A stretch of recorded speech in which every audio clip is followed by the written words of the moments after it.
ఇప్పుడు కొంతమంది యాంకరింగ్‌లు చూస్తున్న వాళ్ళ డ్రెస్ సెన్స్ గాని, వాళ్ళ ఇది కానీ, వాళ్ళు ఎదురుగుండా కూర్చునే గెస్ట్‌ని బట్టి కూడా నీ మేకప్ ఉండాలి. ఇది ఎంతమందికి తెలుసు? అవును.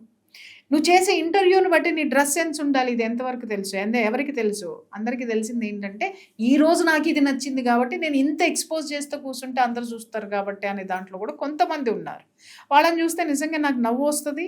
మీరన్నారు చూసారా ఇందాక లొంగిపోవడమా, లేతే ఇంకోటి చేయడం అంటే, మరి వాళ్ళు దేనికి అంటే ఇదవుతున్నారని ఇప్పుడు మళ్ళీ అక్కడ సమానత్వం, మా బాడీ మా ఇష్టం, మేము ఎలా అయినా ఉంటాము అనే ఆడవాళ్ళు గూడా ఉన్నారు కదా! నీ బాడీని ప్యాక్ చేసి నువ్వు లోపల పెట్టుకో. నాకేం అభ్యంతరం లేదు. నీ బాడీని ఓపెన్ చేసి నువ్వు ఇంట్లో తిరుగు. నాకు అభ్యంతరం లేదు. నీ బాయ్ ఫ్రెండ్‌ల ముందు తిరుగు. నాకు అభ్యంతరం లేదు. నువ్వు అడిగిన వాడికి, అడగని వాడికి చూపించుకో. నాకు అభ్యంతరం లేదు. కానీ నాకు కనపడద్దే. నాకు కనపడితే నాకు అభ్యంతరం వస్తదమ్మా. ఎందుకంటే నువ్వు ఓడ తీసుకొని కూర్చునే నా ఇంట్లో నా కొడుకు చూస్తాడో, నా మొగుడు చూస్తాడో, లేకపోతే ఇంకెవడు చూస్తాడో, నా తండ్రి చూస్తాడో, ఎవడు చూస్తాడో సొంగలు గార్చుకుంటే నాకు తిక్కరేగుతది కదా! తిక్కరేగుతది కదా! అప్పుడు చెప్పు తీసుకొని నేనొస్తా. అర్థమైందా? ఉండొద్దని ఎవరు అనరు. నీ ప్రొఫెషన్ ఫ్యాషన్ డిజైనర్‌గా నువ్వు ఉంటే నువ్వు వేసుకో.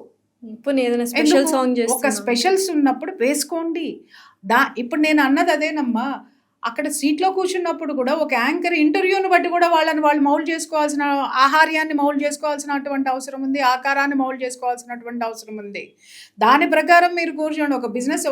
ఒక పెద్ద బిజినెస్ మ్యాగ్నెట్‌ని మీరు ఇంటర్వ్యూ చేస్తున్నారు అనంటే మీరు పట్టు చీర కట్టుకురండి. కానీ దానికి తగినటువంటి ఇది ఉంటుంది. ఇప్పుడు కానీ ఆ ఒక ఫారినర్‌ని మీరు ఇంటర్వ్యూ చేస్తున్నారనుకోండి, లేకపోతే ఒక హయ్యర్ దీన్ని ఇంటర్వ్యూ చేస్తున్నారనుకోండి, ఒక ప్రొఫెషనల్‌గా మీరు రావాల్సినటువంటి భాషా వేషం వేరే ఉంటాయి.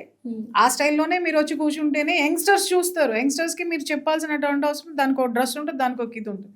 అరే! నువ్వు బాత్రూమ్‌లోకి తీసుకెళ్ళి భోజనం చేస్తాను. బాత్రూమ్ నీట్‌గా ఉంది కదా! నా ఇష్టం నా భోజనం నువ్వు చేస్తానంటే నాకు వాంతొస్తది. నేను దగ్గరకు కూడా పెట్టుకోను నేను. అంతే.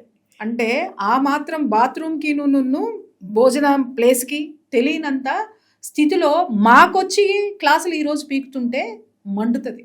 ఎందుకంటే మీలాగా యవ్వనం దాటొచ్చాం. మీలాగా ప్రొఫెషన్‌లో మేమున్నాం. మీలాగా మేము ఎత్తుపల్లాలు చూసొచ్చాం. మాకు చెప్పొద్దు. వేరే ఇంకెవరికైనా చెప్పాలనుకుంటే చెప్పొచ్చు.